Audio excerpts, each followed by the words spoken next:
എല്ലാ കൂട്ടുകാർക്കും ഈ സ്പേസിലേക്ക് സ്വാഗതം. നമ്മൾ 8ാം ക്ലാസ്സിലെ സോഷ്യൽ സയൻസിന്റെ പുതിയ ടെക്സ്റ്റാണ് ചർച്ച ചെയ്തുകൊണ്ടിരിക്കുന്നത്. കഴിഞ്ഞ ക്ലാസ്സിൽ നമ്മൾ ഒന്നാമത്തെ യൂണിറ്റ് ആയ അധിനിവേശവും ചെറുത്തുനിൽപ്പും എന്ന് പറയുന്ന ഒരു ഒന്നാമത്തെ യൂണിറ്റ് നമ്മൾ പകുതി നിർത്തിയിട്ടുണ്ടായിരുന്നു. വലിയൊരു ഞാൻ കഴിഞ്ഞ ക്ലാസ്സിൽ പറഞ്ഞതുപോലെ തന്നെ ഓരോ ചാപ്റ്ററുകളായിട്ടല്ല, ഓരോ യൂണിറ്റ് ആയിട്ടാണ് ഇപ്പോൾ നമ്മുടെ ടെക്സ്റ്റിൽ വന്നിട്ടുള്ളത്. അപ്പം അതുകൊണ്ട് തന്നെ ഒരു 2ഓ 3ഓ ചാപ്റ്ററിന്റെ അത്രയും കണ്ടന്റ് ഒരു യൂണിറ്റിനകത്ത് വരുന്നതായിരിക്കും. അപ്പൊ അതുകൊണ്ട് തന്നെ നമുക്ക് 1ഓ 2ഓ ക്ലാസ്സുകളായിട്ട് മാത്രമേ ആ ഒരു യൂണിറ്റ് നിർത്താൻ പറ്റത്തുള്ളൂ, അല്ലെങ്കിൽ വളരെ ബോറായിട്ട് തോന്നും നിങ്ങൾക്ക് തന്നെ.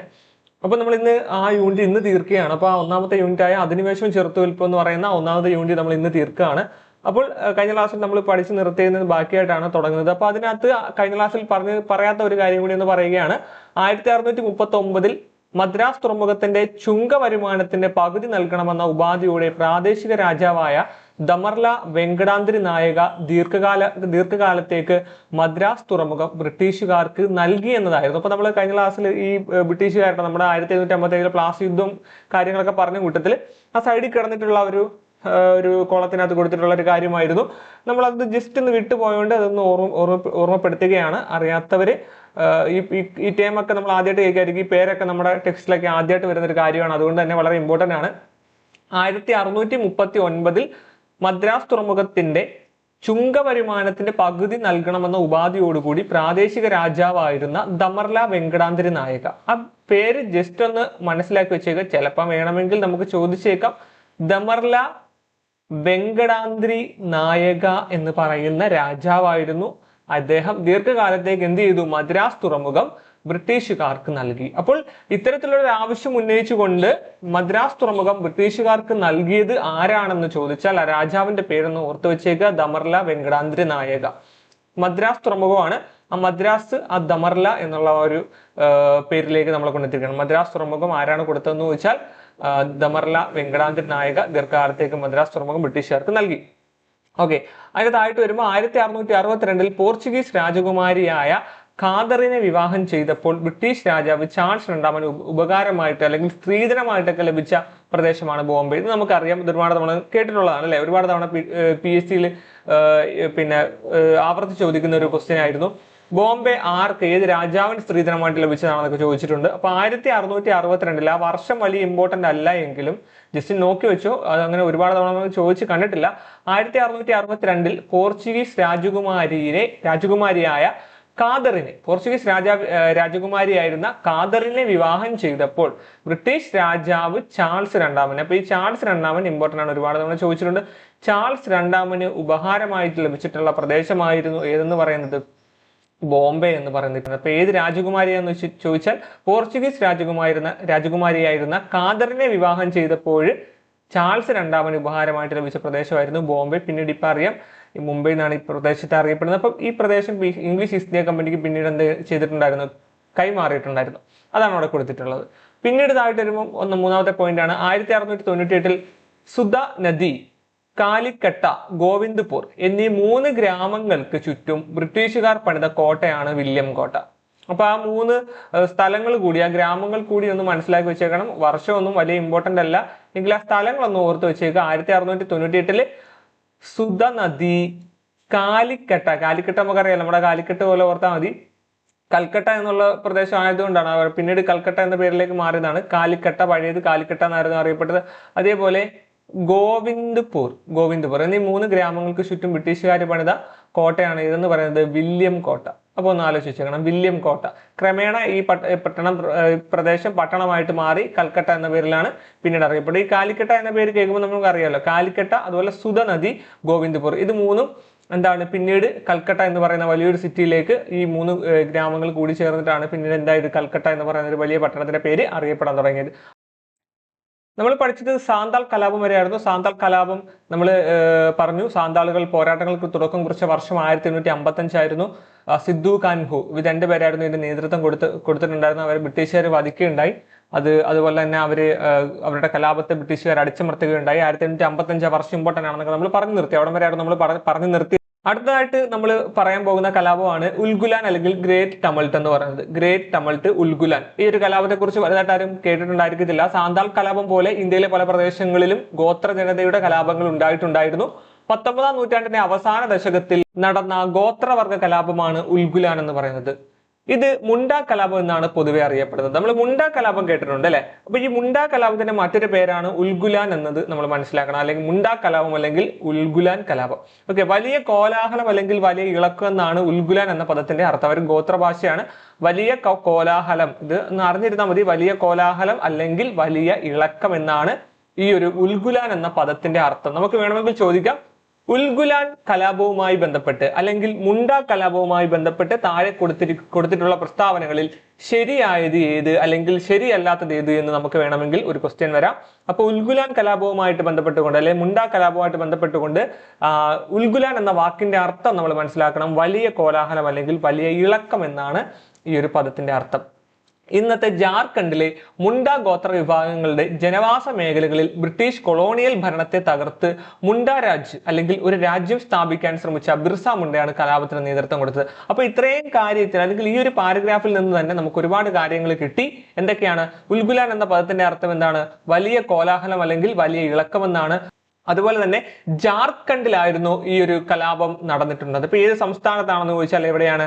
ഇന്നത്തെ ജാർഖണ്ഡിലെ മുണ്ട ഗോത്ര വിഭാഗങ്ങളുടെ ജനവാസ മേഖലയിലായിരുന്നു ഈ ഒരു കലാപം ഉണ്ടായിട്ടുണ്ടായിരുന്നത്. ബ്രിട്ടീഷ് കൊളോണിയൽ ഭരണത്തെ തകർത്തുകൊണ്ടൊരു മുണ്ട രാജ്യം അല്ലെങ്കിൽ ഒരു രാജ്യം സ്ഥാപിക്കണമെന്നായിരുന്നു ഈ ഒരു കൊളോണിയൽ ഭരണത്തെ എതിർത്തുകൊണ്ടുള്ള വാദഗതി ഉന്നയിച്ചുകൊണ്ടുള്ള ഈ ഒരു കോലാഹലത്തിന് അവിടുത്തെ ആളുകൾ മുമ്പോട്ട് വെച്ചൊരു പ്രധാനപ്പെട്ട ലക്ഷ്യം എന്ന് പറയുന്നത് എന്താണ്? ഒരു രാജ്യം സ്ഥാപിക്കുക എന്നതായിരുന്നു അവിടുത്തെ ആ ഒരു ആളുകളുടെ ലക്ഷ്യം എന്ന് പറയുന്നത്. അപ്പൊ ഇതിന്റെ നേതൃത്വം കൊടുത്ത ആളായിരുന്നു ആരെന്ന് പറയുന്നത് ബിർസ മുണ്ടയാണ് കലാപത്തിന് നേതൃത്വം കൊടുത്തത്. അപ്പൊ ഇത്രയും കാര്യങ്ങളാണ് ഈ ഒരു ഉൽഗുലാൻ കലാപവുമായിട്ട് ബന്ധപ്പെട്ടുകൊണ്ട് അല്ലെങ്കിൽ മുണ്ട കലാപവുമായിട്ട് ബന്ധപ്പെട്ടുകൊണ്ട് നമുക്ക് മനസ്സിലാവുന്ന കാര്യം. എന്തൊക്കെയാണ്? ഈ ഒരു ഉൽഗുലാൻ എന്ന വാക്കിന്റെ അർത്ഥം എന്താണ്? വലിയ ഇളക്കം അല്ലെങ്കിൽ വലിയ കോലാഹലം എന്നാണ്. അതേപോലെ ജാർഖണ്ഡിലായിരുന്നു ഈ ഒരു കലാപം അരങ്ങേറിയിട്ടുണ്ടായിരുന്നത്. ഇതിന്റെ നേതൃത്വം കൊടുത്ത വ്യക്തി ആരായിരുന്നു? ബിർസ മുണ്ട ആയിരുന്നു എന്നും നമ്മൾ പഠിക്കണം. ഈ കലാപത്തിന്റെ കാരണങ്ങൾ അവിടെ രണ്ടെണ്ണം കൊടുത്തിട്ടുണ്ട്. ബ്രിട്ടീഷ് കൊളോണിയൽ ചൂഷണവും ഭൂമി പിടിച്ചെടുക്കലുമായിരുന്നു ഒന്നാമത്തെ കാരണം. രണ്ടാമത്തെ കാരണം പണമിടപാടുകാരുടെയും വ്യാപാരികളുടെയും സാമ്പത്തിക ചൂഷണം. അപ്പൊ ഈ രണ്ട് കാരണങ്ങളാണ് പ്രധാനമായിട്ടും മുണ്ട കലാപം അല്ലെങ്കിൽ നമ്മുടെ ഉൽഗുലാൻ കലാപത്തിന്റെ പ്രധാനപ്പെട്ട രണ്ട് കാരണങ്ങൾ എന്ന് പറയുന്നത്. അപ്പൊ ഇതും നമ്മൾ അറിഞ്ഞിരിക്കണം. ബ്രിട്ടീഷ് കൊളോണിയൽ ചൂഷണം അതാണല്ലോ മെയിൻ ആയിട്ടുള്ള. അപ്പൊ ബ്രിട്ടീഷുകാർക്കെതിരെ ഉണ്ടായിട്ടുള്ള എല്ലാ കലാപത്തിന്റെയും പ്രധാനപ്പെട്ട റീസൺ എന്ന് പറയുന്നത് എന്താണ്? ബ്രിട്ടീഷ് കൊളോണിയൽ ചൂഷണമാണ്, ബ്രിട്ടീഷുകാരുടെ ചൂഷണമാണ്. അതുപോലെ പണമിടപാടുകാരുടെ വ്യാപാരികളുടെയും സാമ്പത്തിക ചൂഷണത്തിനെതിരെയുമായിരുന്നു മുണ്ടകൾ പ്രധാനമായിട്ടും കലാപത്തിന് ആഹ്വാനം കൊടുത്തത്. അതേപോലെ ഇവിടെ കൊടുത്തിട്ടുണ്ട്, വർഷം കൊടുത്തിട്ടുണ്ട്, ഇമ്പോർട്ടന്റ് ആണ്. മുണ്ട കലാപം ഉണ്ടായ വർഷം 1899. ഇത് ഇമ്പോർട്ടന്റ് ആണ്. കാരണം നമ്മുടെ സാദാൽ കലാപം ഉണ്ടായ വർഷം 1855 നമ്മൾ പഠിച്ചതുപോലെ തന്നെ 1899 മുണ്ട കലാപം അരങ്ങേറിയത് അല്ലെങ്കിൽ ഉൽഗുലാൻ കലാപം അരങ്ങേറിയത് എന്നാണെന്ന് ചോദിച്ചാൽ അത് 1899 നമ്മൾ കൃത്യമായിട്ട് ഓർത്തു വെച്ചേക്കുക. 1899 മുണ്ട ഗോത്ര വിഭാഗം ബ്രിട്ടീഷുകാർക്കെതിരെ സായുധ കലാപം ആരംഭിച്ചു. ബ്രിട്ടീഷ് പോലീസുമായി പല സ്ഥലത്തും ഏറ്റുമുട്ടലുകൾ ഉണ്ടായി. റാഞ്ചിയിൽ നടന്ന വെടിവയ്പിൽ ഒട്ടേറെ മുണ്ട ഗോത്ര വിഭാഗക്കാർ കൊല്ലപ്പെട്ടു. അപ്പോൾ റാഞ്ചിയിൽ നമ്മളറിയാം ജാർഖണ്ഡിലെ റാഞ്ചിയിലായിരുന്നു വെടിവെപ്പ് നടന്നത്. ഒട്ടേറെ മുണ്ട ഗോത്ര വിഭാഗക്കാർ മരണപ്പെട്ടു. ബിർസ മുണ്ട തടവിലാവുകയും അവിടെ വെച്ച് മരണപ്പെടുകയും ചെയ്തു എന്നും കൃത്യമായിട്ട് കൊടുത്തിട്ടുണ്ട്. മുണ്ട കലാപത്തെ ബ്രിട്ടീഷുകാർ എന്ത് ചെയ്തു? ക്രൂരമായിട്ട് അടിച്ചമർത്തുകയും ചെയ്തു. ഓക്കെ, അപ്പം റാഞ്ചിയിൽ വെച്ച് എന്ത് ചെയ്തു? വെടിവെപ്പ് ഉണ്ടായിട്ട് ഒരുപാട് പേര് മരണപ്പെട്ട്. ബിർസ മുണ്ട തടവിലായി, അവിടെ വെച്ച് മരണപ്പെടുന്നു. അങ്ങനെ അവർ ബ്രിട്ടീഷുകാർ ഒരു മുണ്ട കലാപത്തെ അടിച്ചമർത്തുന്നു. വർഷം ഇമ്പോർട്ടന്റ് ആണ്, 1899. പിന്നീട് കുറെ കലാപങ്ങൾ കൊടുത്തിട്ടുണ്ട്. ഇന്ത്യയിൽ നടന്ന പ്രധാനപ്പെട്ട കുറെ കലാപങ്ങളാണ് അവിടെ കൊടുത്തിട്ടുള്ളത്. നമ്മൾ പഠിച്ചിട്ടുള്ളതും പഠിക്കാത്തതുമായിട്ടുള്ള കലാപങ്ങളുണ്ട്. അതെല്ലാം ഇമ്പോർട്ടന്റ് ആയിട്ട് നമുക്ക് പഠിക്കേണ്ടതായിട്ടുണ്ട്. അതിലൊന്ന് കുറിച്യർ കലാപമൊക്കെ നമ്മൾ ഒരുപാട് കേട്ടിട്ടുള്ളതാണ്. പഹാരിയ കലാപം, കോൾ പ്രക്ഷോഭം, ഭീൽ കലാപം, കാസി കലാപം തുടങ്ങിയവ ബ്രിട്ടീഷുകാർക്കെതിരെ ഇന്ത്യയുടെ വിവിധ ഭാഗങ്ങളിൽ നടന്ന ചില പ്രധാനപ്പെട്ട ഗോത്ര കലാപങ്ങളാണെന്ന് അവിടെ കൊടുത്തിട്ടുണ്ട്. ഓക്കെ, പിന്നീട് നമുക്ക് ഇങ്ങോട്ട് വരുമ്പോൾ സൈഡിലായിട്ട് നമ്മുടെ ബിർസ മുണ്ട ചിരിച്ചുകൊണ്ടിരിക്കുന്ന ഒരു ഫോട്ടോ കൊടുത്തിട്ടുണ്ട്, കൈയും കെട്ടി. അപ്പൊ ബിർസ മുണ്ടയുടെ പ്രധാനപ്പെട്ട കുറച്ച് പ്രത്യേകതകളാണ് അവിടെ കൊടുത്തിട്ടുള്ളത്. എല്ലാം ഇമ്പോർട്ടന്റ് ആയിട്ടുള്ള കാര്യങ്ങൾ തന്നെയാണ്. അതെല്ലാം ഇമ്പോർട്ടന്റ് ആണെന്ന് വിചാരിച്ച് തന്നെ പഠിക്കുക. ബിർസ മുണ്ടയുടെ ജന്മദിനമായ നവംബർ 15 അതും ഇമ്പോർട്ടന്റ് ആണ്. അദ്ദേഹത്തിന്റെ ജന്മദിനം എന്താണെന്ന് ചോദിച്ചാൽ അത് പഠിക്കണം. കാരണം ടെക്സ്റ്റിൽ ഇമ്പോർട്ടന്റ് ആയിട്ട് ഒരു കോളത്തിൽ കൊടുത്തിട്ടുള്ളതാണ്. നവംബർ 15 ബിർസ മുണ്ടയുടെ ജന്മദിനം. എന്നാണ്? നവംബർ 15. ആ ദിവസം ജൻജാതീയ ഗൗരവ് ദിവസ്. എന്താണ്? ജൻജാതീയ ഗൗരവ് ദിവസ്. ജൻജാതീയ ഗൗരവ് ദിവസ് എന്ന അർത്ഥം എന്താണ്? ഗോത്ര അഭിമാന ദിവസം. ഗോത്ര അഭിമാന ദിവസമായിട്ട് എന്നു മുതലാണ്? 2021 മുതൽ എന്ത് ചെയ്തു? ഇന്ത്യ ആചരിക്കുന്നുണ്ട്. അപ്പം ആരുടെ ജന്മദിനമാണ് ജൻജാതീയ ഗൗരവ ദിവസമായിട്ട് ആചരിക്കുന്നതെന്ന് ചോദിച്ചാൽ നമ്മൾ പറയണം ആരുടേതാണ്? ബിർസ മുണ്ടയുടെ ജന്മദിനമാണ് നവംബർ 15 അദ്ദേഹത്തിന്റെ ജന്മദിനം. എന്തായിട്ട് ആചരിക്കുന്നു ഇന്ത്യയിൽ? ജൻജാതീയ ഗൗരവ ദിവസമായിട്ട്, ഗോത്രാഭിമാന ദിവസമായിട്ട് ആചരിക്കുന്നു. 2021 മുതൽ ഇന്ത്യയിൽ ആചരിക്കുന്നു. ഓക്കെ ആണല്ലോ. രണ്ടാമത് കൊടുത്തിട്ടുള്ള പ്രത്യേകത നോക്കുക. ഇന്ത്യൻ പാർലമെന്റ് ഛായാചിത്രം സ്ഥാപിച്ച് ആദരിക്കപ്പെട്ടിട്ടുള്ള ഏക ഗോത്ര ജനതയുടെ നേതാവാണ് ബിർസ മുണ്ട. അതെല്ലാം വളരെ ഇമ്പോർട്ടന്റ് ആയിട്ടുള്ള കാര്യമാണ് കേട്ടോ. അപ്പൊ ഇന്ത്യൻ പാർലമെന്റിൽ ഛായാചിത്രം സ്ഥാപിച്ച് ആദരിക്കപ്പെട്ടിട്ടുള്ള ഏക ഗോത്ര ജനതയുടെ നേതാവ് ആണ് ആരെന്ന് പറയുന്നത്? ബിർസ മുണ്ട എന്ന് പറയുന്നത്. അതേപോലെ ബിർസ മുണ്ടയുടെ കേന്ദ്ര കഥാപാത്രമാക്കിക്കൊണ്ട് ഇക്ബാൽ ദുറാനി രചിച്ച കൃതിയാണ് ഗാന്ധി സേ പഹലെ ഗാന്ധി. ഇതും വളരെ ഇമ്പോർട്ടന്റ് ആയിട്ടുള്ള കാര്യമാണ്. ബിർസ മുണ്ടയെ കേന്ദ്ര കഥാപാത്രമാക്കിക്കൊണ്ട് ആരാണ്? ഇക്ബാൽ ദുറാനി. ഇക്ബാൽ ദുറാനി രചിച്ച കൃതി ഏതാണ്? ഗാന്ധി സേ പഹലെ ഗാന്ധി. ഗാന്ധി സേ പഹലെ ഗാന്ധി ആര് രചിച്ചു? ഇക്ബാൽ ദുറാനി. അപ്പൊ ഇങ്ങനെയൊക്കെ വേണമെങ്കിൽ ചോദ്യം വരാം. ഗാന്ധി സേ പഹലെ ഗാന്ധി എന്ന കൃതി രചിച്ചത് ആരാണ് എന്ന് ചോദിച്ചാൽ ആരാണ്? ഇക്ബാൽ ദുറാനി. ബിർസ മുണ്ടയെ കേന്ദ്ര കഥാപാത്രമാക്കി ഇക്ബാൽ ദുറാനി രചിച്ച കൃതിയാണ് ഏതെന്ന് പറയുന്നത്? ഗാന്ധി സേ പഹലെ ഗാന്ധി. അതേപോലെ ലാസ്റ്റ് കൊടുത്തിട്ടുണ്ട് ബിർസ മുണ്ടയെ കേന്ദ്ര കഥാപാത്രമാക്കി മഹാശ്വേതാ ദേവി രചിച്ച കൃതിയാണ് ആരണ്യർ അധികാർ. വളരെ വളരെ ഇമ്പോർട്ടന്റ് ആണ് കേട്ടോ. മഹാശ്വേതാ ദേവി രചിച്ച കൃതി ഏതാണ്? ആരണ്യർ അധികാർ. ആരണ്യർ അധികാർ. ആരണ്യർ അധികാർ ആര് രചിച്ചു? മഹാശ്വേതാ ദേവി രചിച്ചു. ആരെ കേന്ദ്ര കഥാപാത്രമാക്കി? ബിർസ മുണ്ടയെ കേന്ദ്ര കഥാപാത്രമാക്കിയിട്ട്. അപ്പൊ നമ്മൾ പഠിച്ചത് ബിർസ മുണ്ടയുടെ പ്രത്യേകതകളാണ്. ബിർസ മുണ്ടയുടെ പ്രത്യേകതകൾ എന്തെല്ലാമാണ്? അദ്ദേഹം ജനിച്ചതെന്നാണ്? അദ്ദേഹത്തിന്റെ ജന്മദിനമാണ് നവംബർ 15. എന്ത് ദിവസമായിട്ട് ആചരിക്കുന്നു? ജൻജാതീയ ഗൗരവ ദിവസ്, ഗോത്ര അഭിമാന ദിനം അല്ലെങ്കിൽ ജൻജാതീയ ഗൗരവ ദിവസമായിട്ട് നവംബർ 15 ഇന്ത്യയിൽ ആചരിക്കുന്നു. ബിർസ മുണ്ടയുടെ ജന്മദിനം 2021 മുതൽ ഇന്ത്യയിൽ ആചരിക്കുന്നു. ഇന്ത്യൻ പാർലമെന്റിൽ ഛായാചിത്രം സ്ഥാപിച്ച് ആദരിക്കപ്പെട്ടിട്ടുള്ള ഏക ഗോത്ര ജനതയുടെ നേതാവാണ് ആരെന്ന് പറയുന്നത്? ബിർസ മുണ്ട എന്ന് പറയുന്നത്. ബിർസ മുണ്ടയെ കേന്ദ്ര കഥാപാത്രമാക്കി ഇക്ബാൽ ദുറാനി രചിച്ച കൃതിയാണ് ഇതെന്ന് പറയുന്നത്? ഗാന്ധി സേ പഹലെ ഗാന്ധി എന്ന് പറയുന്നത്. ഗാന്ധി സേ പഹലെ ഗാന്ധി എന്ന് പറയുന്നത്. അതേപോലെ ബിർസ മുണ്ടയെ കേന്ദ്ര കഥാപാത്രമാക്കിക്കൊണ്ട് മഹാശ്വേതാ ദേവി രചിച്ച കൃതി ഏതാണ്? ആരണ്യർ അധികാർ. അപ്പൊ ഈ രണ്ട് കൃതികൾ മറന്നുപോലെ, അതിന്റെ രചയിതാക്കളെ മറന്നുപോലെ, ഇക്ബാൽ ദുറാനി ഏത് കൃതിയാണ് രചിച്ചത്?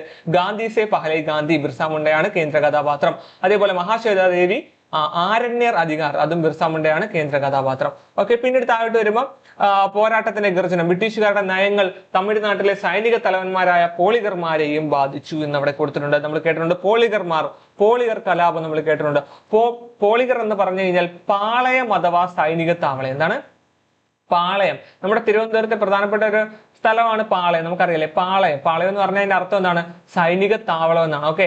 അപ്പൊ പാളയം അഥവാ സൈനിക താവളം എന്നർത്ഥം വരുന്ന പാളയക്കാർ എന്ന തമിഴ് പദത്തിൽ നിന്നാണ് പോളിഗർ എന്ന ഇംഗ്ലീഷ് പദം ഉണ്ടായത്. അപ്പൊ നമുക്ക് പോളിഗർ കലാപവുമായി ബന്ധപ്പെട്ടുകൊണ്ട് താഴെ തന്നിരിക്കുന്ന പ്രസ്താവന ഏതെല്ലാം ശരിയാണെന്ന് വേണമെങ്കിൽ ചോദിക്കാം. അപ്പൊ പോളിഗറുമായി ബന്ധപ്പെട്ടുകൊണ്ട് നമ്മൾ മനസ്സിലാക്കേണ്ട പ്രധാനപ്പെട്ട ഒരു സ്റ്റേറ്റ്മെന്റ് ആണ് ഇത്. പാളയം അഥവാ സൈനിക താവളം എന്നർത്ഥം വരുന്ന പാളയക്കാർ എന്ന തമിഴ് പദത്തിൽ നിന്നാണ് പോളിഗർ എന്ന ഇംഗ്ലീഷ് പദം ഉണ്ടായത്. ഓക്കെ ആണല്ലോ. എന്നിട്ട് താഴെ കൊടുത്തിരിക്കുന്നത് നോക്കുക. തിരുനെൽവേലിയിലെ പാഞ്ചാലം കുറിച്ചിയിലെ പോളിഗർ ആയിരുന്ന വീരപാണ്ഡ്യ കട്ടബൊമ്മനും ശിവഗംഗയിലെ പോളിഗർമാരായിരുന്ന മരുതുപാണ്ഡ്യ സഹോദരന്മാരും ബ്രിട്ടീഷുകാർക്കെതിരെയുള്ള കലാപത്തിൽ അണിനിരന്നു. അപ്പൊ നമ്മൾ മനസ്സിലാക്കേണ്ട ഒരു പ്രധാനപ്പെട്ട കാര്യം എന്താണെന്ന് ചോദിച്ചാല്, തിരുനെൽവേലി നമുക്കറിയാം, തിരുവനന്തപുരം ജില്ലയിൽ തിരുവനന്തപുരത്ത് നിന്ന് നമുക്ക് തിരുനെൽവേലിക്ക് പോകാൻ വളരെ ഈസിയാണ് അല്ലെ. തിരുനെൽവേലിയിലൊക്കെ ഒരുപാട് ഹോസ്പിറ്റൽ ചികിത്സാർത്ഥം ഒരുപാട് പേര് നമ്മൾ മലയാളികളൊക്കെ പോകുന്ന ഒരു സ്ഥലമാണ് തിരുനെൽവേലി. ആ തിരുനെൽവേലിയിലെ പാഞ്ചാലം കുറിച്ചിയിലെ പോളിഗർ ആയിരുന്നു ആരെന്ന് പറയുന്നത്? വീരപാണ്ഡ്യ കട്ടബൊമ്മൻ. നല്ലൊരു പേരാണല്ലേ. അപ്പൊ നമ്മൾ ഒരുപാട് തവണ കേട്ടിട്ടുള്ള ഒരു പേരാണ് വീരപാണ്ഡ്യ കട്ടബൊമ്മൻ. അപ്പോൾ തിരുനെൽവേലിയിലെ പോളിഗറായിരുന്ന വീരപാണ്ഡ്യ കട്ടബൊമ്മനും ശിവഗംഗയിലെ പോളിഗർമാരായിരുന്ന ആരൊക്കെയാണ്? മരുതുപാണ്ഡ്യ സഹോദരന്മാരും. വീരപാണ്ഡ്യ കട്ടബൊമ്മനും മരുതുപാണ്ഡ്യ സഹോദരന്മാരും ബ്രിട്ടീഷുകാർക്കെതിരെയുള്ള പോരാട്ടത്തിൽ സുപ്രധാനമായിട്ടുള്ള പങ്കുകൾ വഹിച്ചിട്ടുള്ളവരായിരുന്നു എന്നാണ് അവിടെ കൊടുത്തിട്ടുള്ളത്. നമ്മുടെ വീരപാണ്ഡ്യ കട്ടബൊമ്മന്റെ ചിത്രമൊക്കെ അവിടെ കൊടുത്തിട്ടുണ്ട്. ജനങ്ങളുടെ സംരക്ഷകൻ എന്ന നിലയിൽ ജനങ്ങളുമായിട്ട് നല്ല ബന്ധമുണ്ടായിരുന്നു ആർക്ക്? കട്ടബൊമ്മന്. ജനങ്ങളിൽ നിന്നുള്ള നികുതി പിരിവും പോളിഗറുടെ ചുമതലയായിരുന്നു. അപ്പൊ ജനങ്ങളിൽ നിന്നൊക്കെ നികുതി പിരിക്കുന്ന ആരായിരുന്നു? നമ്മുടെ ഈ പോളിഗർ ആയിരുന്നു. പാഞ്ചാലം കുറിച്ചിയിലെ ഭരണാധികാരി ബ്രിട്ടീഷുകാർക്ക് കീഴടങ്ങിയെങ്കിലും കട്ടബൊമ്മൻ അതിന് തയ്യാറായില്ല. നിലവിലുള്ള നികുതി വർദ്ധിപ്പിച്ച് ബ്രിട്ടീഷുകാർ ജനങ്ങളെ കൂടുതൽ ബുദ്ധിമുട്ടിച്ചു. നികുതി പിരിവിനെ ചോദ്യം ചെയ്തായിരുന്നു കട്ടബൊമ്മനെ ബ്രിട്ടീഷുകാരുടെ ശത്രുവാക്കിയത്. കട്ടബൊമ്മനും ശിവഗംഗയിലെ പോളിഗർമാരായിരുന്ന മരുതുപാണ്ഡ്യ സഹോദരന്മാരും ബ്രിട്ടീഷുകാർക്കെതിരെ പോരാടി വീരമൃത്യു വരിച്ചു എന്ന് കൊടുത്തിട്ടുണ്ട്. അപ്പം നമ്മൾ മനസ്സിലാക്കേണ്ടത് പോളിഗർ കലാപം, പോളിഗർ എന്ന് പറഞ്ഞാൽ പാളയം അഥവാ സൈനിക താവളം എന്നർത്ഥം വരുന്ന പാളയക്കാർ എന്ന തമിഴ് മതത്തിൽ നിന്നാണ് പോളിഗർ എന്ന വാക്കുണ്ടായത്. അതുപോലെ തിരുനെൽവേലിയിലെ പോളിഗറായിരുന്നു പാഞ്ചാലംകുറിച്ചിയിലെ പോളിഗറായിരുന്ന വീരപാണ്ഡ്യ കട്ടബൊമ്മനും അതുപോലെ ശിവഗംഗയിലെ പോളിഗർമാരായിരുന്ന മരുതുപാണ്ഡ്യ സഹോദരന്മാരുമായിരുന്നു പോളിഗർ കലാപത്തിന് നേതൃത്വം കൊടുത്തതെന്നും മനസ്സിലാക്കണം. അതേപോലെ ബ്രിട്ടീഷുകാരുടെ നികുതി നയത്തിനെതിരെ, തെറ്റായ നികുതി നയത്തിനെതിരെയായിരുന്നു വീരപാണ്ഡ്യ കട്ടബൊമ്മൻ വീരമൃത്യു മരിച്ചതെന്ന് നമ്മൾ മനസ്സിലാക്കണം. അപ്പം ഈ പോളിഗർ കലാപത്തിന് നേതൃത്വം കൊടുത്ത രണ്ട് പ്രധാനപ്പെട്ട വ്യക്തികൾ കട്ടബൊമ്മനും അതുപോലെ തന്നെ ശിവഗംഗയിലെ പോളിഗർമാരായിരുന്ന മരുതുപാണ്ഡ്യ സഹോദരന്മാരെയും നമ്മൾ വളരെ ഇമ്പോർട്ടന്റ് ആയിട്ട് ഓർത്തു വെച്ചേക്കുക. പിന്നെ കൊടുത്തിട്ട് ആറ്റിങ്ങൽ കലാപമൊക്കെ ഇഷ്ടം പോലെ തവണ ചോദിച്ചിട്ടുള്ളതാണ്. ഇന്ത്യയിൽ ബ്രിട്ടീഷുകാർക്കെതിരെ നടന്ന ആദ്യത്തെ സംഘടിത കലാപമായിരുന്നു, ആദ്യകാല സംഘടിത കലാപം. ഇത് എവിടെ കണ്ടാലും നമ്മൾ ഇമ്പോർട്ടന്റ് ആണെന്ന് മനസ്സിലാക്കണം. ഇന്ത്യയിൽ തന്നെ ബ്രിട്ടീഷുകാർക്കെതിരെ നടന്ന ആദ്യകാല സംഘടിത കലാപമായിരുന്നു 1721 ആറ്റിങ്ങൽ കലാപം. 1721 ആറ്റിങ്ങൽ കലാപം കുരുമുളക് വ്യാപാരവുമായി ബന്ധപ്പെട്ടും ആഭ്യന്തര ഭരണ വിഷയങ്ങളിൽ ഇടപെട്ടും ജനങ്ങൾക്കിടയിൽ വർഗീയ വംശീയ വിദ്വേഷം വളർത്താൻ ശ്രമിച്ചും ആറ്റിങ്ങൽ പ്രദേശത്ത് അരാജകത്വം സൃഷ്ടിക്കാൻ ബ്രിട്ടീഷുകാർ നിരന്തരം ശ്രമിച്ചിരുന്നു. ഭരണാധികാരിയായിരുന്ന ആറ്റിങ്ങൽ റാണിക്ക് ഓരോ പുതുവർഷത്തിലും പാരിതോഷികങ്ങൾ നൽകുന്ന പതിവ് 1721 ആവർത്തിക്കാനായി ബ്രിട്ടീഷുകാർ ശ്രമിച്ചു. എന്നാൽ ഇത് ഏതെങ്കിലും തരത്തിലുള്ള അപായത്തിന് കാരണമാകുമെന്ന് ഭയന്നതിനാൽ ചില നാട്ടുപ്രമാണിമാർ എതിർത്തു. നാട്ടുപ്രമാണിമാർ മുഖേന മാത്രം പാരിതോഷികങ്ങൾ നൽകിയാൽ മതിയെന്ന അവരുടെ അഭിപ്രായത്തെ വകവെക്കാതെ ഗിഫോർഡിന്റെ നേതൃത്വത്തിലുള്ള അത് ഇമ്പോർട്ടന്റ് ആണ്, ഗിഫോർഡിന്റെ നേതൃത്വത്തിലുള്ള 140ഓളം ബ്രിട്ടീഷുകാരടങ്ങുന്ന സംഘം ആറ്റിങ്ങൽ റാണിക്ക് സമ്മാനങ്ങൾ നൽകാനായി എത്തിയതാണ് സംഘർഷത്തിനിടയാക്കിയത്. ഈ സംഘത്തെ വർഗവർണ്ണ ജാതി മത വ്യത്യാസമില്ലാതെ നാട്ടുകാർ ആക്രമിച്ചു വധിച്ചു. മാത്രമല്ല അഞ്ചിതെങ്കിലും ബ്രിട്ടീഷ് കോട്ട വളഞ്ഞ് ഉപരോധം ഏർപ്പെടുത്തി.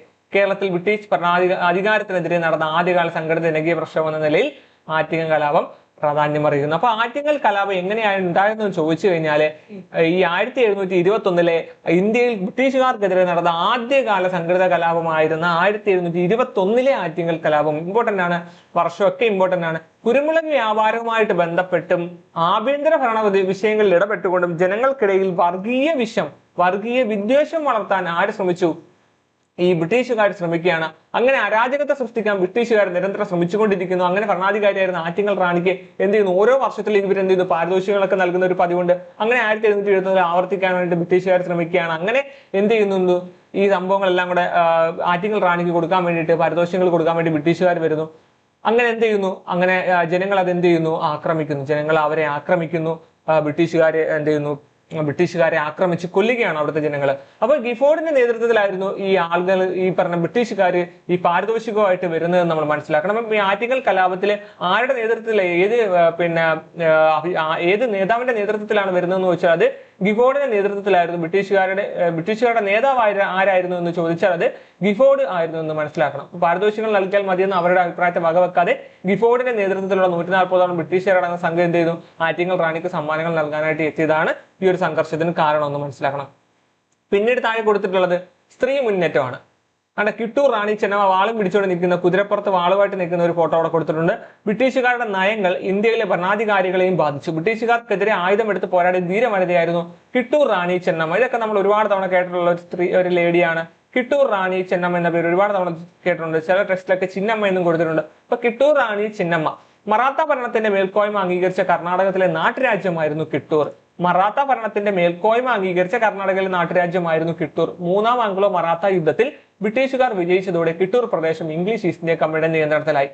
ശിവലിംഗ രുദ്രദേശായി ആയിരുന്നു കിട്ടൂരിന്റെ ഭരണാധികാരി. ഈ സമയത്ത് ആരായിരുന്നു കിട്ടൂരിന്റെ ഭരണാധികാരി എന്ന് വെച്ചാൽ ശിവലിംഗ രുദ്രദേശായി ആയിരുന്നു. ശിവലിംഗ രുദ്രദേശായി ആയിരുന്നു കിട്ടൂരിന്റെ ആ സമയത്തെ ഭരണാധികാരി. അദ്ദേഹത്തിന്റെ മരണശേഷം വിധവയായ ചെന്നമ്മ എന്ത് ചെയ്തു? ഒരു ആൺകുട്ടിയെ ദത്തെടുക്കാൻ തീരുമാനിക്കുന്നു. ഇത് ഇംഗ്ലീഷ് ഈസ്റ്റ് ഇന്ത്യ കമ്പനി തടയുകയും കിട്ടൂരിനെ ബ്രിട്ടീഷ് ഇന്ത്യയോട് കൂട്ടിച്ചേർക്കുകയൊക്കെ ചെയ്യുന്നുണ്ട്. ഇതിൽ പ്രകോപിതയായ കിട്ടൂർ റാണി ചെന്നമ്മ ബ്രിട്ടീഷുകാരുമായിട്ട് യുദ്ധം പ്രഖ്യാപിച്ചു. 1829 ബ്രിട്ടീഷുകാരുടെ തടവിൽ കഴിവേ റാണി ചെന്നമ്മ എന്ത് ചെയ്തു? മരിക്കുകയാണ്. അപ്പൊ റാണി ചെന്നമ്മ മരിച്ച വർഷം എന്നാണ്?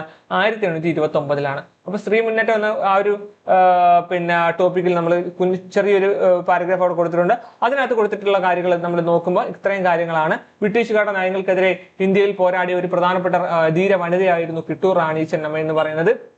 മറാത്ത ഭരണത്തിന്റെ മേൽക്കോയ്മ അംഗീകരിച്ച കർണാടകത്തിലെ ഒരു നാട്ടുരാജ്യമായിരുന്ന കിട്ടൂർ മൂന്നാം ആംഗ്ല മറാത്ത യുദ്ധത്തോടുകൂടി ബ്രിട്ടീഷുകാർ വിജയിച്ചതോടുകൂടി എന്ത് ചെയ്യുന്നു, കിട്ടൂര് ഈ പറയുന്ന ഈസ്റ്റ് ഇന്ത്യ കമ്പനി നിയന്ത്രണത്തിലാവുന്നു. ശിവലിംഗ രുദ്രദേശായി ആയിരുന്നു ഈ സമയത്ത് കിട്ടൂരിന്റെ ഭരണാധികാരി. അദ്ദേഹത്തിന്റെ മരണശേഷം അദ്ദേഹത്തിന്റെ വിധവയായ ചെന്നമ്മ എന്ത് ചെയ്യുന്നു, ഒരു ആൺകുട്ടിയെ ദത്തെടുക്കാൻ തീരുമാനിക്കുന്നത് ബ്രിട്ടീഷുകാർക്ക് ഇഷ്ടപ്പെടുന്നില്ല. ബ്രിട്ടീഷുകാരെ തടയുകയും ആ കിട്ടൂരിനെ ബ്രിട്ടീഷുകാരുടെ കൂടെ കൂട്ടിച്ചേർക്കുകയും ചെയ്യുന്നു. ഇതിൽ പ്രകോപിതയായ കിട്ടൂർ റാണി ചെന്നമ്മ എന്ത് ചെയ്യുന്നു, ബ്രിട്ടീഷുകാരുടെ യുദ്ധം ചെയ്ത് 1829 തടവറയിൽ കടന്ന് മരണപ്പെടുന്നു. അപ്പൊ 1829 കിട്ടൂർ റാണി ചെന്നമ്മ മരണപ്പെടുന്നതെന്ന് നമ്മൾ മനസ്സിലാക്കണം. പിന്നെ താഴെ ബ്രിട്ടീഷുകാർക്കെതിരെ ഇന്ത്യയിൽ നടന്ന കലാപങ്ങളെ വിശകലനം ചെയ്തൊരു പട്ടിക പൂർത്തിയാക്കുക എന്ന് എഴുതിയിട്ട് കുട്ടികൾക്ക് വേണ്ടി അവിടെ കൊടുത്തിട്ടുണ്ട്. ബ്രിട്ടീഷ് വിരുദ്ധ കലാപങ്ങൾ കൊടുത്തിട്ടുണ്ട്. അതിനകത്ത് ഒന്നാമത് കൊടുത്തേക്ക് നോക്കിയേ, കാർഷിക കലാപങ്ങൾ. ഇതാണ് ഒന്നാമത്, കാർഷിക കലാപങ്ങൾ. ഇതിനകത്ത് ഏതൊക്കെയാണ് കാർഷിക കലാപം? സന്യാസി, അതുപോലെ തന്നെ ഫക്കീർ കലാപം. ഇത് നമുക്കൊരു കാർഷിക കലാപമായിട്ട് പറയാം അല്ലെ. സന്യാസി ഫക്കീർ കലാപം ഒരു കാർഷിക കലാപമായിരുന്നു. അതേപോലെ മറ്റൊരു കലാപം നമുക്ക് പറയാം നീലം കലാപം. നീലം കലാപം എന്തായിട്ട് പറയാം? ഒരു കാർഷിക കലാപമായിട്ട് നമുക്ക് പറയാം അല്ലെ. സന്യാസി ഫക്കീർ കലാപം ഒരു കാർഷിക കലാപമായിരുന്നു. അതുപോലെ നീലം കലാപം ഒരു കാർഷിക കലാപമായിരുന്നു. പിന്നെ ഒരു സാന്താൾ കലാപം കൊടുത്തിട്ട്, ഈ സാന്താൾ കലാപം എന്താണെന്ന് ചോദിച്ചാൽ ഗോത്ര കലാപമാണ് അല്ലെ. പിള്ളേർക്ക് ഫില്ല് ചെയ്യാൻ വേണ്ടി കൊടുത്തിട്ടുള്ളതാണ്. ഗോത്ര കലാപത്തിൽ വരുന്നതാണ് ഏതൊക്കെയെന്ന് പറയുന്നത് ഈ സാന്താൾ കലാപം എന്ന് പറയുന്നത് അല്ലെ. ഗോത്ര കലാപമാണ് സാന്താൾ കലാപം. അതുപോലെ തന്നെ മറ്റൊരു കലാപം ഏതാണ്? ഇപ്പം നമ്മൾ പഠിച്ച ഉൽഗുലാൻ അല്ലെങ്കിൽ മുണ്ട കലാപം അല്ലെ. മുണ്ട കലാപം അല്ലെങ്കിൽ ഉൽഗുലാൻ കലാപം എന്താണ്? ഒരു ഗോത്ര കലാപമാണ് നമുക്കറിയാം. പിന്നെ ഇവിടെ പോളിഗർ കലാപം കൊടുത്തിട്ടുണ്ട്. അത് സൈനിക തലവന്മാരുടെ കലാപമാണ് അല്ലെ. സൈനിക തലവന്മാരുടെ കലാപമായിരുന്നു. സൈനിക തലവന്മാരുടെ കലാപമായിരുന്നു എന്ന് പറയുന്നത് പോളിഗർ കലാപം എന്ന് പറയുന്നത്. അതുപോലെ കിട്ടൂർ കലാപം ഏത് കലാപമായിരുന്നു? എന്തിനകത്ത് നമുക്ക് പെടുത്താൻ പറ്റും? അതെ, സ്ത്രീ നേതൃത്വം നൽകിയ കലാപത്തിന് നമുക്ക് ഉദാഹരണമായിട്ട് പറയാൻ പറ്റും കിട്ടൂർ കലാപം അല്ലെ. അതുപോലെ ജനകീയ കലാപത്തിന് ഉദാഹരണം പറയാൻ നമുക്ക് ഏത് പറയാൻ പറ്റും?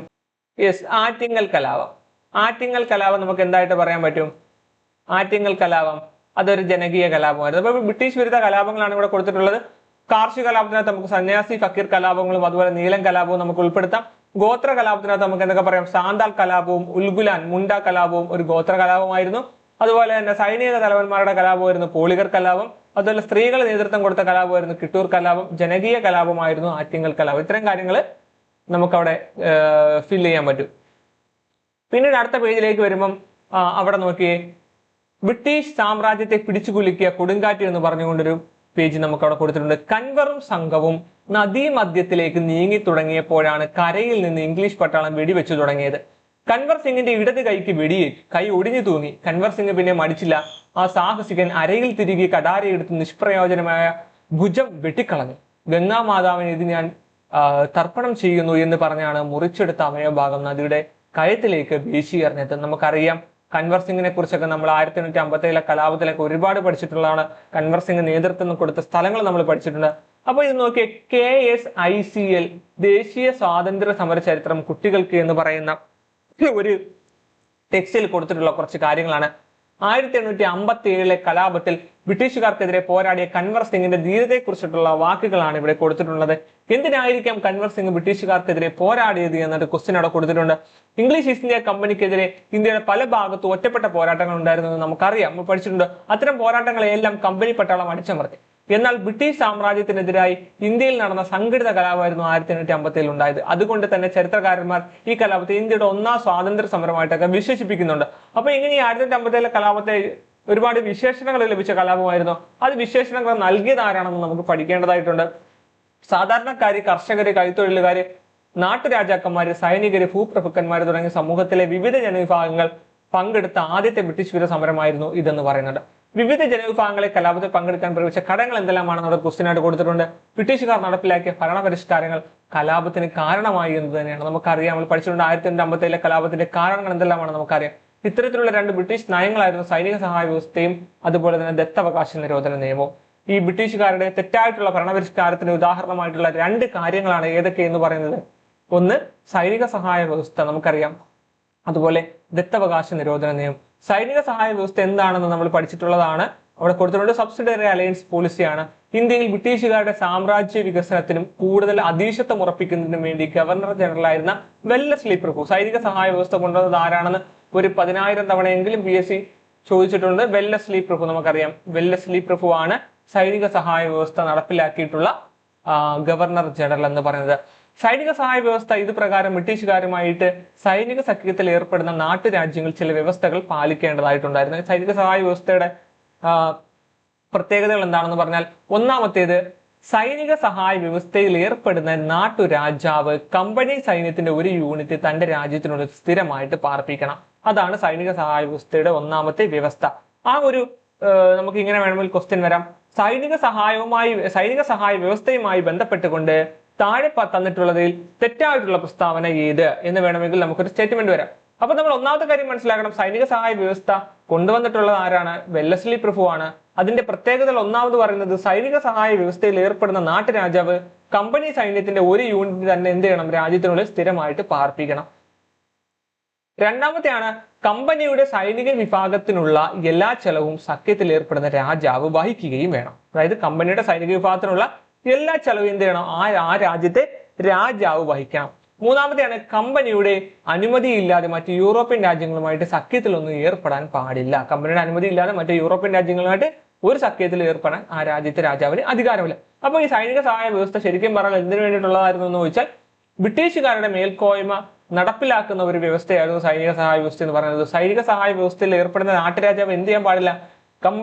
കമ്പനി സൈന്യത്തിന്റെ ഒരു യൂണിറ്റ് തന്റെ രാജ്യത്തിനുള്ളിൽ തന്നെ സ്ഥിരമായിട്ട് നിർത്തണം.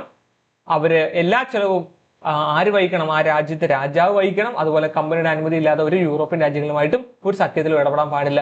ചുരുക്കം പറഞ്ഞാൽ ബ്രിട്ടീഷുകാരുടെ സൈന്യത്തെ അവർക്ക് ഒരു ചെലവുമില്ലാതെ ഇന്ത്യയിൽ പാർപ്പിക്കാൻ പറ്റുന്ന ഒരു വ്യവസ്ഥയായിരുന്നു എന്ന് പറയുന്നത് സൈനിക സഹായ വ്യവസ്ഥ എന്ന് പറയുന്നത്. അത് ഇമ്പോർട്ടന്റ് ആണ്, നമ്മളത് മനസ്സിലാക്കി വെച്ചേക്കുക. അതുപോലെ 3 കാര്യങ്ങൾ കൂടിയുണ്ട്. ബ്രിട്ടീഷ് ഗവർണർ ജനറലുമായിട്ട് ആലോചിക്കാതെ ഒരു നടപടിയും സഖ്യരാജാവ് നടപ്പിലാക്കാൻ പാടില്ല. ബ്രിട്ടീഷ് ഗവർണർ ജനറലുമായിട്ട് ആലോചിക്കാതെ എന്ത് ചെയ്യാൻ പാടില്ല? ഒരു നടപടിയും സഖ്യരാജാവ്, അതായത് ആ രാജ്യത്തെ രാജാവ് നടപ്പിലാക്കാൻ പാടില്ല. സഖ്യരാജാവ് തന്റെ രാജ്യത്ത് ഒരു ബ്രിട്ടീഷ് പ്രസിഡന്റിനെ താമസിപ്പിക്കണം. കണ്ടോ, എല്ലാം അവർക്ക് അനുകൂലമായിട്ടുള്ള കാര്യങ്ങൾ ചെയ്തു വെക്കണം എന്നാണ് പറയുന്നത്. സഖ്യരാജാവ് എന്ത് ചെയ്യണം? തന്റെ രാജ്യത്ത് ഒരു ബ്രിട്ടീഷ് പ്രസിഡന്റിനെ താമസിപ്പിക്കണം. ഈ വ്യവസ്ഥകൾ ലംഘിക്കപ്പെട്ടാൽ നാട്ടുരാജ്യത്തെ ബ്രിട്ടീഷുകാർക്ക് പിടിച്ചെടുക്കാം. അപ്പൊ എന്തായാലും ഈ പറയുന്ന വ്യവസ്ഥകളൊന്നും ഒരു രാജാവും അംഗീകരിക്കാത്ത വ്യവസ്ഥകളാണ്, അല്ലെങ്കിൽ ആ രാജ്യത്തെ ജനങ്ങൾ അംഗീകരിക്കാൻ പറ്റാത്ത, ഒരിക്കലും അംഗീകരിച്ചു കൊടുക്കാൻ പറ്റാത്ത വ്യവസ്ഥകളാണ്. അതുകൊണ്ട് തന്നെ അവരെന്ത് ചെയ്യും? ഈ വ്യവസ്ഥകളൊക്കെ ലംഘിക്കും. അപ്പൊ ഈ വ്യവസ്ഥകൾ ലംഘിക്കപ്പെട്ട് കഴിഞ്ഞാൽ എന്ത് സംഭവിക്കും? നാട്ടുരാജ്യത്തെ ബ്രിട്ടീഷുകാർക്ക് എന്ത് ചെയ്യാൻ പറ്റും? പിടിച്ചെടുക്കാൻ പറ്റും. അപ്പൊ അതിനു വേണ്ടിയിട്ട് കൊണ്ടുവന്ന ഒരു പരിപാടിയാണ് എന്ന് പറയുന്നത് ഈ പറയുന്ന സൈനിക സഹായ വ്യവസ്ഥ എന്ന് പറയുന്നത്. അപ്പൊ സൈനിക സഹായ വ്യവസ്ഥയുടെ 6 പ്രത്യേകതകൾ മനസ്സിലാക്കി. വെല്ലസ്ലി പ്രഭു ആണ് കൊണ്ടുവന്നത് മനസ്സിലാക്കി. ഇനി നമ്മൾ ആ ഒരു പേജിൽ പഠിക്കാൻ പോകുന്നത് ദത്തവകാശ നിരോധന നിയമത്തെ കുറിച്ചാണ്. ഡോക്ട്രിൻ ഓഫ് ലാപ്സ് നമ്മൾ ഒരുപാട് തവണ കേട്ടിട്ടുള്ളതാണ്. ദത്തവകാശ നിരോധന നിയമം എന്ന് പറഞ്ഞാൽ, ഒരു നാട്ടുരാജ്യത്തിലെ ഭരണാധികാരി പിന്തുടർച്ചാവകാശികളായി ആൺമക്കൾ ഇല്ലാതെ മരിച്ചാൽ മറ്റൊരു കുടുംബത്തിൽ നിന്ന് ഒരു ആൺകുട്ടിയെ അനന്തരാവകാശിയായിട്ട് ദത്തെടുക്കുന്ന സമ്പ്രദായം നിലവിലുണ്ടായിരുന്നു. എന്നാൽ ബ്രിട്ടീഷ് ഗവർണർ ജനറലായിരുന്ന ഡൽഹൌസി പ്രഭു നടപ്പിലാക്കിയ ദത്തവകാശ നിരോധന നിയമപ്രകാരം ദത്തെടുക്കാനുള്ള രാജാവിന്റെ അധികാരം ഇല്ലാതെയായി. അനന്തരാവകാശം ഇല്ലാതാകുന്ന ആ നാട്ടുരാജ്യം ഇംഗ്ലീഷ് ഈസ്റ്റ് ഇന്ത്യ കമ്പനിയുടെ നിയന്ത്രണത്തിലാകും. ഇതും നമുക്ക് മനസ്സിലാവും എന്തിനു വേണ്ടി കൊണ്ടുവന്നതാണ്? ആ ഒരു രാജ്യം ബ്രിട്ടീഷുകാരോട് കൂട്ടിച്ചേർക്കാൻ വേണ്ടിയിട്ട് അവർ തന്നെ കൊണ്ടുവന്നിട്ടുള്ള ഒരു സിസ്റ്റമാണ്. അപ്പൊ ഈ ദത്തവകാശ നിരോധനം നടപ്പിലാക്കിയത് ആരാണെന്ന് വെച്ചാൽ അത് ഡൽഹൌസി പ്രഭുവാണ്. വളരെ ഇമ്പോർട്ടന്റ് ആണ്, കാരണം ഇത് ഒരുപാട് തവണയൊക്കെ PSC ചോദിച്ചു. നമുക്ക് അറിയാവുന്ന കാര്യമാണ്, അറിയാത്തവർ മാത്രം ഒന്ന് എന്ത് ചെയ്യുക? നോട്ട് ചെയ്യുക. അപ്പൊ ദത്തവകാശ നിരോധന നിയമം ഡോക്ട്രിൻ ഓഫ് ലാപ്സ് നടപ്പിലാക്കിയത് ആരാണ്? ഡൽഹൌസി പ്രഭുവാണ്. ഒരു നാട്ടുരാജ്യത്തിലെ ഭരണാധികാരി പിന്തുടർച്ച അവകാശം ഇല്ലാതെ എന്ത് ചെയ്യുന്നു? മരിച്ചു കഴിഞ്ഞാൽ, ആൺമക്കൾ ഇല്ലാതെ മരിച്ചു കഴിഞ്ഞാൽ മറ്റൊരു കുടുംബത്തിൽ നിന്ന് ഒരു ആൺകുട്ടി അനന്തരാവകാശിയായിട്ട് ദത്തെടുക്കുന്ന സമ്പ്രദായം ആക്കാതെ ഉണ്ടായിരുന്നു. എന്നാൽ ഡൽഹൌസി പ്രഭു എന്ത് ചെയ്തു? ആ ഒരു അധികാരം, ദത്തെടുക്കാനുള്ള രാജാവിന്റെ അധികാരം ഇല്ലാതാക്കി. അനന്തരാവകാശം ഇല്ലാതാകുന്നതോടെ എന്ത് സംഭവിക്കും? ആ നാട്ടുരാജ്യം ഇംഗ്ലീഷ് ഇന്ത്യ കമ്പനിക്ക് നിയന്ത്രണത്തിലാവും. ഈ 2 നിയമങ്ങൾ പ്രകാരം നിരവധി നാട്ടുരാജ്യങ്ങൾ ബ്രിട്ടീഷ് ഇന്ത്യയോട് കൂട്ടിച്ചേർത്തിട്ടുണ്ട്. ദുർഭരണം ആരോപിച്ച് ഔദ് എന്ന നാട്ടുരാജ്യവും ബ്രിട്ടീഷ് ഇന്ത്യയോട് കൂട്ടിച്ചേർത്ത്. ഓക്കെ, അപ്പൊ ഈ ഔദ് എന്ന് പറയുന്ന നാട്ടുരാജ്യവും എന്ത് ചെയ്തിട്ടുണ്ട്? ബ്രിട്ടീഷുകാർ ഈ ഒരു ദുർഭരണം ആരോപിച്ചുകൊണ്ട് ഈ ഔദ് എന്ന് പറയുന്ന നാട്ടുരാജ്യം ബ്രിട്ടീഷ് ഇന്ത്യയോട് കൂട്ടിച്ചേർത്തിട്ടുണ്ട്. ഓക്കെ, പിന്നെ കൊടുത്തിട്ടുള്ളത് ഈസ്റ്റ് ഇന്ത്യ കമ്പനിയിലെ ഇന്ത്യൻ സൈനികർക്ക് ബ്രിട്ടീഷുകാരോടുണ്ടായിരുന്ന അസംതൃപ്തിയായിരുന്നു 1957 മറ്റൊരു പ്രധാനപ്പെട്ട കലാപത്തിന്റെ മറ്റൊരു പ്രധാനപ്പെട്ട കാരണം എന്ന് അവിടെ കൊടുത്തിട്ടുണ്ട്. ഈസ്റ്റ് ഇന്ത്യ കമ്പനിയിലെ ഇന്ത്യൻ സൈനികർ ബ്രിട്ടീഷുകാരോടുണ്ടായിരുന്ന അസംതൃപ്തിയായിരുന്നു 1957 കലാപത്തിന്റെ മറ്റൊരു കാരണം. ബ്രിട്ടീഷ് പടയാളികളുടെ അത്ര തന്നെ സമർത്ഥരായിരുന്നെങ്കിലും ഇന്ത്യൻ സൈനികർക്ക് കുറഞ്ഞ വേതനവും മോശം ഭക്ഷണവും താമസ സൗകര്യമായിരുന്നു നൽകിയിരുന്നത്. അതൃപ്തി നിറഞ്ഞ ഈ സാഹചര്യത്തിലാണ് കമ്പനി പുതിയ തരം എൻഫീൽഡ് തോക്കുകൾ സൈനികർക്ക് വിതരണം ചെയ്തത്. അതിന്റെ വെടിയുണ്ടകൾക്ക് ഗ്രീസ് പുരട്ടിയ ഒരു കടലാസു കവർ ഉണ്ടായിരുന്നു. തോക്കിൽ വെടിയുണ്ട നിറയ്ക്കുന്നതിന് മുമ്പ് ഈ കവർ കടിച്ചു കയറണമായിരുന്നു. കവറിൽ പുരട്ടിയിരുന്നത് പശുവിന്റെയും പന്നിയുടെയും കൊഴുപ്പിൽ നിന്നുണ്ടാക്കിയ ഒരുതരം ഗ്രീസ് ആയിരുന്നു എന്ന പ്രചാരണം സൈനികർക്കിടയിൽ ഉണ്ടായി. ഇത് അവരുടെ മതവിശ്വാസത്തെ വ്രണപ്പെടുത്തുന്നതായിരുന്നു. ഇതിനെതിരെ ആദ്യമായിട്ട് പ്രതിഷേധിച്ചത് ബരക്പൂറിലെ സൈനികനായിരുന്ന മംഗൽ പാണ്ഡെ ആയിരുന്നു. അപ്പം നമുക്ക് മനസ്സിലാക്കണം, ഇന്ത്യയിൽ തന്നെ ആദ്യത്തെ രക്തസാക്ഷി അല്ലെങ്കിൽ ഇന്ത്യ ഒന്നാം സ്വാതന്ത്ര്യ സമരത്തിലെ 1857 കലാപത്തിലെ ആദ്യത്തെ രക്തസാക്ഷി ആരായിരുന്നൊക്കെ ചോദിച്ചാൽ അത് മംഗൽ പാണ്ഡെ ആയിരുന്നു എന്ന് നമ്മൾ മനസ്സിലാക്കണം. മംഗൽ പാണ്ഡെ. ഓക്കെ, അപ്പൊ ബരക്പൂരിലെ സൈനികനായിരുന്നു ആരെന്ന് പറയുന്നത് മംഗൽ പാണ്ഡെ. തോക്കിൽ വെടിയുണ്ട നിറയ്ക്കുന്നതിന് നിർബന്ധിച്ച ബ്രിട്ടീഷ് സൈനികനെ ആക്രമിച്ചതിന് മംഗൽ പാണ്ഡെ 1857 ഏപ്രിൽ 8 ബ്രിട്ടീഷുകാർ തൂക്കിലേറ്റി. അപ്പൊ മംഗൽ പാണ്ഡെ തൂക്കിലേറ്റിയ വർഷമൊക്കെ ഇഷ്ടം പോലെ തവണ ചോദിച്ചിട്ടുണ്ട്, അതുകൊണ്ട് ഇമ്പോർട്ടന്റ് ആണ്. മംഗൽ പാണ്ഡെ തൂക്കിലേറ്റത് 1857 ഏപ്രിൽ 8 1857 ഏപ്രിൽ 8 ബ്രിട്ടീഷുകാർ എന്ത് ചെയ്തത്? മംഗൽ പാണ്ഡെ തൂക്കിലേറ്റിയത്. ഈ മാസം ഇമ്പോർട്ടന്റ് ആണ് കേട്ടോ. ഏപ്രിൽ 8 എന്ന് പറയുന്നത് ഇമ്പോർട്ടന്റ് ആണ്. 1857 ഏപ്രിൽ 8 ബ്രിട്ടീഷുകാർ മംഗൽ പാണ്ഡെ എന്ത് ചെയ്തു? തൂക്കിലേറ്റിയത്. 1857 കലാപം ആരംഭിച്ചത് ഉത്തർപ്രദേശിലെ മീററ്റിലായിരുന്നു. ഇതൊക്കെ ഇമ്പോർട്ടന്റ് ആണ് കേട്ടോ. അറിയാത്തവരുണ്ടെങ്കിൽ നോട്ട് ചെയ്ത് തന്നെ പോകുക. ഉത്തർപ്രദേശിലെ മീററ്റിലായിരുന്നു എന്ത് ചെയ്തത്? 1857 കലാപം ആരംഭിച്ചത്. മംഗൽ പാണ്ഡെയുടെ വധത്തെ തുടർന്ന് സംഘടിച്ച ഇന്ത്യക്കാരായ സൈനികർ ഡൽഹിയിലെത്തി മുഗൾ ഭരണാധികാരിയായിരുന്ന ബഹദൂർ ഷാ സെക്കൻഡ്. ഈ സമയത്ത് 1857 കലാപ സമയത്ത് ഇന്ത്യയിലെ മുഗൾ ഭരണാധികാരി ആരായിരുന്നു എന്ന് ചോദിച്ചാൽ അത് ബഹദൂർ ഷാ രണ്ടാമനായിരുന്നു എന്ന് പഠിക്കണം. അപ്പൊ മംഗൽ പാണ്ഡെ തൂക്കിലേറ്റതെന്നാണ് 1857 ഏപ്രിൽ 8 ഉത്തർപ്രദേശിലെ മീററ്റിലായിരുന്നു 1857 കലാപം ആരംഭിച്ചത്. മെയ് 10 ആരംഭിക്കുന്നത്. മംഗൽ പാണ്ഡെയുടെ വധത്തെ തുടർന്ന് സംഘടിച്ച ഇന്ത്യക്കാരായ സൈനികർ എന്ത് ചെയ്തു? മുഗൾ ഭരണാധികാരിയായ ബഹദൂർ ഷാ രണ്ടാമനെ ഇന്ത്യയുടെ ചക്രവർത്തിയായിട്ട് പ്രഖ്യാപിക്കുകയാണ്. സൈനികരെ കൂടാതെ അധികാരം നഷ്ടപ്പെട്ട നാട്ടുരാജ്യങ്ങളിലെ ഭരണാധികാരികളും കർഷകരും മറ്റ് ജനവിഭാഗങ്ങളും ഉത്തരേന്ത്യയുടെ പല ഭാഗങ്ങളിലും കലാപത്തിൽ പങ്കെടുത്തു. മാസങ്ങൾ കൊണ്ട് ബ്രിട്ടീഷുകാർ എല്ലായിടത്തും ലഹള അടിച്ചമർത്തി നിരവധി ഇന്ത്യക്കാരെ വെടിവെച്ചു കൊന്നു. വളരെ പേരെ എന്ത് ചെയ്തു? പീരങ്കിക്കുണ്ടയ്ക്ക് ഇരയാക്കി. അനേകായിരങ്ങളെ വഴിമരക്കൊമ്പുകളിൽ ജീവനോടെ തലകീഴായി കെട്ടിത്തൂക്കി. അവധിൽ മാത്രം കലാപത്തിൽ കൊല്ലപ്പെട്ട 1.5 ലക്ഷം പേരിൽ 1 ലക്ഷം പേര് സാധാരണക്കാരായിരുന്നു. ബ്രിട്ടീഷുകാരുടെ ക്രൂരമായ അടിച്ചമർത്തലിനെ ശക്തമായിട്ട് പ്രതിരോധിക്കാൻ ഇന്ത്യയിലെ വിവിധ ജനവിഭാഗങ്ങളുടെ ഐക്യത്തിന് സാധിച്ചു. കലാപം നടക്കാത്ത ഇടങ്ങളിൽ പോലും സാധാരണ ജനങ്ങളുടെ പിന്തുണ കലാപകാരികൾക്കുണ്ടായിരുന്നു. കലാപത്തിന്റെ യഥാർത്ഥ ശക്തി ഹിന്ദു മുസ്ലിം ഐക്യമായിരുന്നു എന്നാണ് അവർ കൊടുത്തിട്ടുള്ളത്. അതുപോലെ കൻവർ സിംഗിന്റെ കഥയൊക്കെ നമ്മൾ വായിച്ചിട്ടുണ്ട്.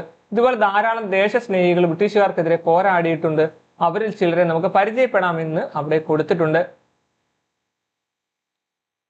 നമുക്ക് കലാപത്തിന് നേതൃത്വം കൊടുത്തവരും അതുപോലെ തന്നെ അതിന്റെ സവിശേഷതകളും സ്ഥലമൊക്കെ ഇമ്പോർട്ടന്റ് ആണ്. ഇത് വളരെ ഇമ്പോർട്ടന്റ് ആണ്. ഇത് ഉറപ്പായിട്ടും ചോദിക്കും. നിങ്ങൾ അറിയാത്തൊരു ഉറപ്പായിട്ടും എന്ത് ചെയ്യണം? ഇത് മൊത്തം പഠിക്കണം എന്നുള്ളതാണ്. കലാപം നടന്ന സ്ഥലം ഡൽഹിയിൽ. കലാപം നടന്നത് അതിന് നേതൃത്വം കൊടുത്ത 2 വ്യക്തികളാണെന്ന് ബഹദൂർ ഷാ സെക്കൻഡും 2 ജനറൽ ഭക്ത് ഖാനും. ഡൽഹിയിൽ ആരൊക്കെയായിരുന്നു? ബഹദൂർ ഷാ രണ്ടാമനും ജനറൽ ഭക്ത് ഖാനും. അത് ഇമ്പോർട്ടന്റ് ആണ് കേട്ടോ. സവിശേഷതകൾ എന്താണെന്ന് ചോദിച്ചാൽ കലാപകാരികൾ ഇന്ത്യയുടെ ചക്രവർത്തിയായിട്ട് പ്രഖ്യാപിച്ചു. അതാരെ? ബഹദൂർ ഷാ രണ്ടാമനെ. വിപ്ലവാനന്തരം ബ്രിട്ടീഷുകാർ റംഗൂണിലേക്ക് നാടുകടത്തി. റംഗൂണിലേക്ക് എന്ത് ചെയ്തു? നമ്മുടെ ബഹദൂർ ഷാ സെക്കൻഡിനെ നാടുകടത്തി. അപ്പം ഡൽഹിയിൽ നേതൃത്വം കൊടുത്ത 2 പേരായിരിക്കാണ്. ഒന്ന് ബഹദൂർ ഷാ രണ്ടാമൻ, 2 ജനറൽ ഭക്ത് ഖാൻ. ബഹദൂർ ഷാ രണ്ടാമൻ എന്ത് ചെയ്തു? കലാപകാരികൾ ഇന്ത്യയുടെ ചക്രവർത്തിയായിട്ട് പ്രഖ്യാപിച്ചു. വിപ്ലവം കഴിഞ്ഞ ശേഷം ബ്രിട്ടീഷുകാർ റംഗൂണിലേക്ക് ആരെ നാടുകടത്തി? ബഹദൂർ ഷാ രണ്ടാമനെ നാടുകടത്തി. ജനറൽ ഭക്ത് ഖാൻ എന്ന് പറയുന്നത് ബഹദൂർ ഷാ രണ്ടാമന്റെ സൈനിക ജനറൽ ആയിരുന്നു. ആര്? ജനറൽ ഭക്ത് ഖാൻ. ഈ ബഹദൂർ ഷാ രണ്ടാമന്റെ സൈനിക ജനറൽ ആയിരുന്നു ആരെന്ന് പറയുന്നത്? ജനറൽ ഭക്ത് ഖാൻ എന്ന് പറയുന്നത്. അപ്പൊ ഇവർ രണ്ടുപേരെയാണ് ഡൽഹിയിലാണ് നേതൃത്വം കൊടുത്തത്. പിന്നീട് വരുമ്പോൾ ഝാൻസിയിൽ വരുമ്പോൾ ഝാൻസി റാണി നമ്മൾ കേട്ടിട്ടുള്ള റാണി ലക്ഷ്മി ബായി ആണ്. ഝാൻസി റാണി ലക്ഷ്മി ബായി ഝാൻസിയിലെ ഭരണാധികാരിയായിരുന്നു, നമുക്കറിയാം. പിന്നീട് വരുമ്പോൾ കാൺപൂരിൽ ആരൊക്കെയാണ്? 2 പേരാണ്. നാനാ സാഹിബും അതുപോലെ താന്തിയ തോപ്പിയും. നാനാ സാഹിബും താന്തിയ തോപ്പിയുമായിരുന്നു ഇവിടെ കാൺപൂരിൽ നേതൃത്വം കൊടുത്തത്. നാനാ സാഹിബ് എന്ന് പറയുന്നത് മറാത്ത ഭരണാധികാരിയായിരുന്നു. ആരെന്ന് പറയുന്നത്? നാനാ സാഹിബ്. താന്തിയ തോപ്പി എന്ന് പറഞ്ഞാൽ നാനാ സാഹിബിന്റെ സൈനിക തലവനായിരുന്നു. ആര്? താന്തിയ തോപ്പി.